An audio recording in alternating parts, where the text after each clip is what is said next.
Hi guys, it's me, Sid. Today I want to talk about a very serious topic and something that is very, very traumatic for me.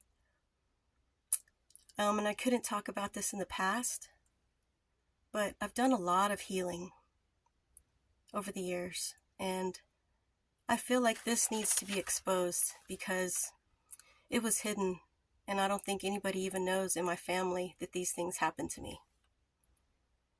So, the narcissistic family cult that I was raised in, along with the Jehovah's Witness cult that I was raised in, encouraged, I believe, these behaviors. And whenever I became a teenager and I started having thoughts in my own head about what I believed and what I felt was right in my own mind, that wasn't approved of by my narcissistic parents. In fact, it angered them that I had my own views of things, and I was kind of shamed into feeling the way I felt. I was ridiculed for having the feelings I felt. If I questioned the religion in any way, I was told that, oh, you think you're smarter than me, don't you? So for any of you kids out there watching this who are maybe in your teen years, maybe even younger, don't ever let this happen to you and let it go by. Have the guts to call the police and report if anybody ever puts their hands on you in any way, physically, sexually, in any way that you don't want them to. Report it. If you have to tell a school counselor, the police, tell them, because it's not right, and this is not supposed to happen to you at all. So when I was 11, 12, 13 years old, I started seeing the real truth, not the fake truth that the occult wants you to think, but I started seeing the real truth that this religion is bullshit. Excuse my language, but it is. And I started realizing that it didn't make any damn sense. I am a very logical person. And even at that young age, I saw the logic and I saw that I'm living a bullshit life that I hate. So, right before I went into high school, my dad decided to take a job where he was out of town all the time. And honestly, I believe because he couldn't stand being around my mother, and he just had to get away from her because she was unbearable to be around. So I don't blame him for wanting to leave. And you know how the religion is, you're not allowed to get divorced unless somebody commits adultery. And even then, sometimes you don't even get allowed to get divorced. So once my dad left, my home life became even more unbearable because my mother was a straight up a-hole who treated me like crap. And now that my dad was gone, there was no reason for her to act like she cared. When he came around after work, usually, we would get meals because, he had to come home and eat. So she would cook for us. But other than that, she hardly ever cooked for us. And by us, I mean my younger sister, who was 6 years younger than me. So we had to learn to make our own food. We would make sandwiches, cereal, tuna fish, whatever, and use the microwave to make baked potatoes. She wouldn't lift a damn finger. Maybe once in a while we'd get a meal that she would make, but it wasn't anything great. You know what I'm saying? And so my life at home was miserable. And the only time that she would ever really talk to me was when it was time to get ready for a meeting. And we would have to, get ready and stuff. And I really don't remember what happened in that day that my mom beat me. But I was not happy that day. I was having a bad day, I guess. And I did not want to go to the meeting. And I refused. I was like, no, I don't want to go. I'm not getting dressed. I'm not going. I don't want to go. And so I just was laying down on my bed and she started threatening me. You better get ready or you're going to regret it, blah, blah, blah. And I didn't, at the time, I didn't care. I was a rebellious teenager. I was 13 years old, about to go into high school. And I really had resentment for her already because of the way she had been treating me. Just being so cold-hearted and ugly to me. And it's abuse. I was being abused, not by her physically abusing me, but mentally, emotionally, and verbally being abused. And so I was losing a lot of respect for her, and I did not respect her. So when she told me to do something, I'm not going to respect you. I'm going to say no. And so I became very rebellious, and I refused to get dressed. And so what happened was, she threatened me and said, if you don't get dressed, I'm going to force you to get dressed. I'm going to make you get dressed. And I don't remember what I said, but I'm sure it was some kind of smart mouth remark, because I was, like I said, a rebellious teenager, and I was tired of her BS. So she took off her high heel shoe and started beating me all over my body. I had high heel shoe marks, puncture wounds all over me. And it was very painful, and my little sister watched this happen. So, of course, after I got this beating with a shoe, I went and got dressed for the meeting because, I was in shock, pretty much, when this happened to me. Just a second. Okay, sorry. I had to go get some water. Yeah, I was in shock. So, driving in the car on the way to the meeting, I was in pain because of the puncture wounds of being beaten by this high heel shoe, and I was in shock that my mother had treated me this way, because I'd never seen this behavior before. Of course, I'd gotten spanked with a belt on my behind, hit with spoons and other objects, on my behind, but never beaten with a high heel shoe all over my body. So we get to the Kingdom Hall, which I hate calling it that. I'm calling it church as a disrespectful thing. And she walks in, and suddenly, hi everybody! How are you, sister, brother, blah, blah, blah, right? She acts so happy and loving, and it made me sick. I wanted to puke because I was so disgusted by this person who is supposed to be my mother. I was disgusted, right? And I never saw her the same after that. In my opinion, she was disgusting. I hated her. And it's really horrible, because you're supposed to see your mother as a loving person, right? But I believe that she's a psychotic cluster B. So anyway, that was this experience of my mom being very abusive to me, and she never did anything else to me after that. Thank God. My father, a few years later, like I said, had been working out of town. And he only came home every few months for a weekend. And I don't think he ever knew the things that my mom would put me and my sister through, and how abusive she was. I don't think he had any idea. And if he did, then I hate his guts too, because how could you do that to your children? Leave them with a psychopathic mother while you go out of town and enjoy your life. And in my opinion, he didn't have to go out of town for work. This was a choice.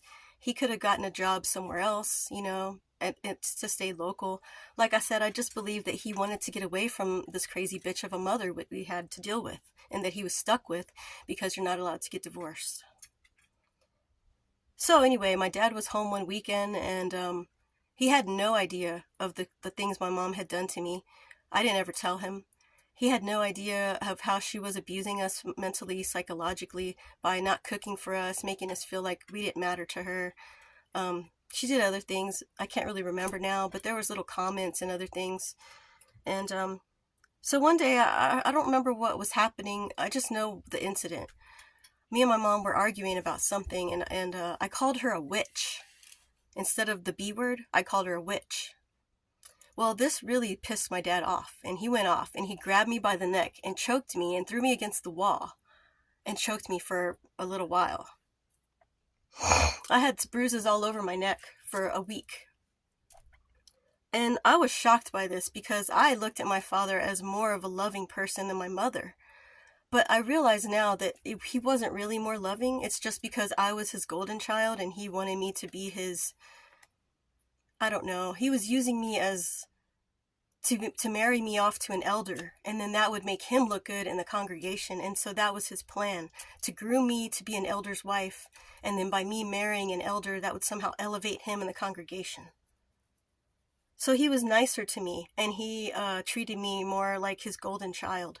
And my sister was more like the scapegoat in his eyes. And my sister was my mother's golden child, and I was my mother's scapegoat, if that makes any sense. If you want to look at my other narcissistic cult video, that would explain it more if you don't really understand what I'm talking about.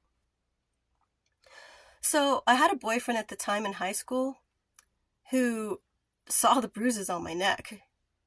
And in fact, as soon as after this happened, I had called him, and he came and picked me up, and I was bawling my eyes out in the car, and he asked me, "What's wrong? Are you all right? What happened?" And I told him the whole incident.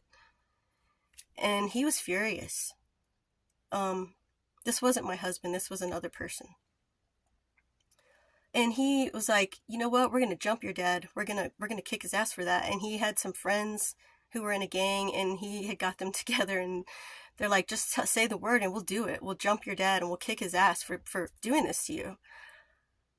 And me being the good-hearted person that I am, I loved my dad even though he treated me like this. And I said, "No, absolutely not. Please don't do that."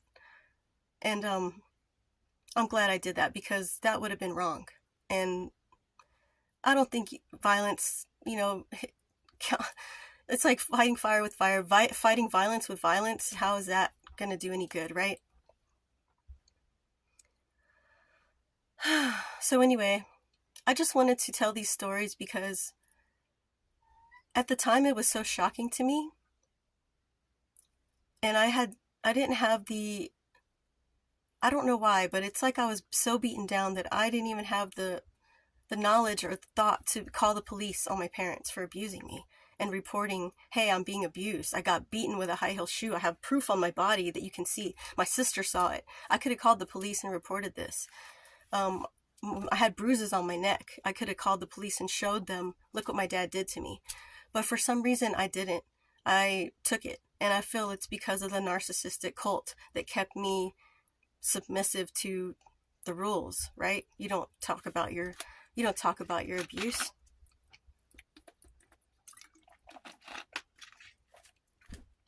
So anyway, after being abused like that, I lost all respect for my dad that I had. I had a little bit of respect left for him, and it's totally gone at this point.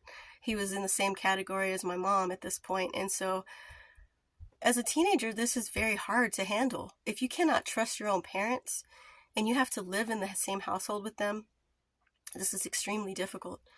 So I kind of lost it at this point as a teenager. I had broken up with my other boyfriend, and then at this point I had started dating my new boyfriend, which was now my future narcissist husband. And I rebelled again because I was being put under so much pressure that as a teenager, you can only handle so much. And so I ran away from home with my boyfriend. And we ran away to the beach about 2 hours away from home. And I was not really trying to do it to be a rebellious person. I just wanted some freedom. Because it's like they wanted me to stay into this child state where you don't grow up mentally, you don't grow up physically, you just stay in this little child mind state. And I couldn't do that.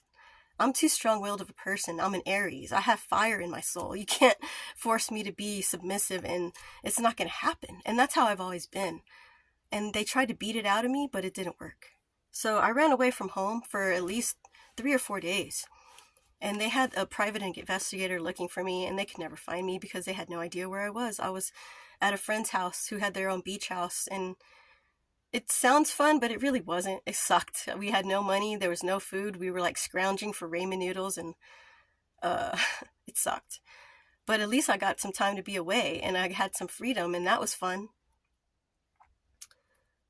And finally, my husband was getting scared, or my boyfriend at the time was getting scared because my parents were harassing his parents and saying, if you don't bring them home, we're going to put him in jail. Because they thought he was older than me. Like, they thought he was over 18, but he wasn't. We were in school together in the same age. Well, actually, he had quit school by that point. He was a flunky. He flunked out of school. And I was still in school, but he wasn't. And so I decided, let's just go home because, this is too stressful. We don't have any money. We're hungry. Let's just go home. So we waited till like in the middle of the night. It was like 1 in the morning, 2 in the morning when we got back home. And we pulled up to his house, and not even a couple minutes later, my dad shows up. I don't know how he knew we were there, but it was weird. He showed up and he was furious, and he told me, get in the car, we're going home. So I get home and my grandparents are there, which my grandparents were very sweet people, and like they didn't even know about the abuse I was dealing with, so they were in shock like at my behavior. And of course I had been they were gaslighting my grandparents, telling them, oh, Sidra's horrible, she's been rebelling, and I'm sure they told them all kinds of lies, because you know how narcissists like to slander your name. Excuse me. Right? So my grandma was like, Sidra, what is going on? Why are you doing this? Oh, oh.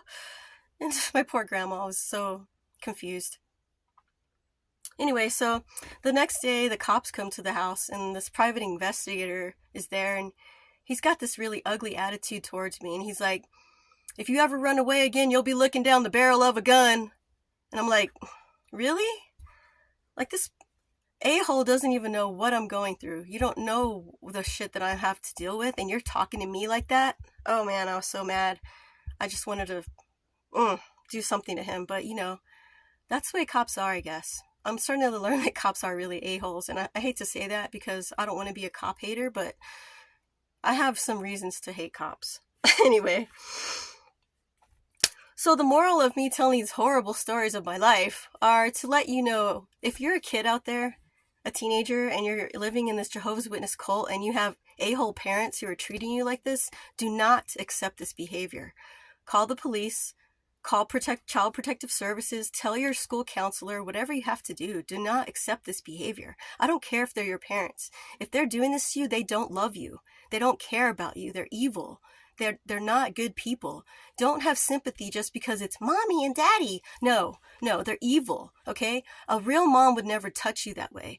And the reason I know this is because once I had a son, oh my God, I love the hell out of my son. I would never, ever touch him like that. I didn't even spank him as a mom, because I don't want to do that to my kids. You know, I have love in my heart for my kids. If you're a good parent, you reason with your children, you talk to them, you let them know lovingly what you need them to do. You don't resort to violence and ugly tactics like this. So please, if you're being abused by your parents, call the police, report it. Don't accept this behavior. Don't accept this abuse. It's horrible, okay?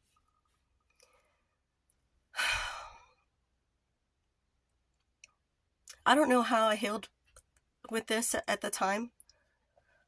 Honestly, I think I just repressed it, and it took me a while to deal with it and see. I was in denial a lot, I think, you know, that this was happening to me, and luckily I've been through therapy and I've talked about a lot of these things, and I'm on a healing path now, so I'm going to just continue healing. And if any of this has happened to you, I'm very, very sorry. And I know there's even worse cases out there. I've known Jehovah's Witness children who have had their arms broken, who have had black eyes, and they come to the Kingdom Hall and it's like, oh yeah, I just accidentally got a black eye. And it's like, you know, this is an evil, evil cult. It's evil. And the Jehovah's Witnesses, if they come to your door, don't answer. Or if you do answer, cuss them out and tell them to get the hell off my property. Because it's evil. And they promote evil, and they encourage the narcissistic families to grow. So please run, get help, okay? My name is Sid, and I love you so much, and I wish you blessings, and I wish you the best in life. Thank you for listening to my story. Take care.